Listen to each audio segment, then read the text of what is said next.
Neve si prokurori na takon faza përfundimtare mbi çështjet si dhuna në familje. Për këtë arsye mund të themi se kemi disa lëvizje pozitive të lehta në denuncimin e dhunës ndaj gruas. Në vitin 2013 i kemi pas krejt 44 raste me 47 persona, ndërsa për këta 11 muaj të vitit 2014 i kemi 39 raste me 41 persona, janë të kryera 14 me 14 persona, pjesa tjetër është në procedurë.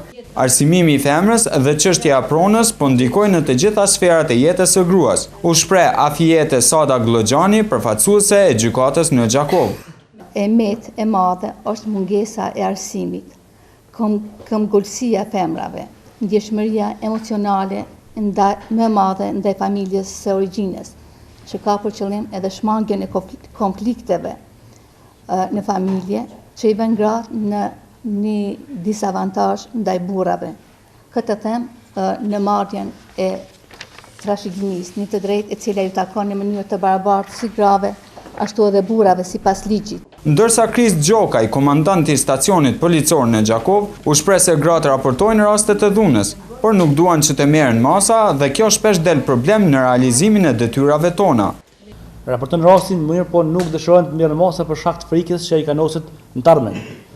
Deri diku i kuptojmë edhe ne ato raste, sepse kur raportohet rasti në polici një dhunë mes burrit dhe gruas, ajo familja në një farë forme po shkatërrohet ose po shkon drejt shkatërimit. Kështu që e kanë një të drejtë, përderisa nuk kanë një siguri tjetër që të mund t'i ofrohet në aspektin material banuesit.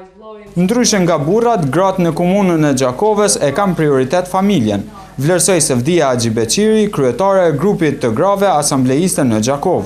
Ta keni një derë ku ato të adresohen, ku ato të shkojnë, jo të jenë, për shembull, të jetë dera e parë ose spari të shkojnë te policia, po ato kishin dëshirë ta kenë një derë tjetër të hapur. Tryeza kundër dhunës ndaj grave u organizua nga përfaqësuesit e grave asambleiste në Gjakov, mbështetur nga OSBE.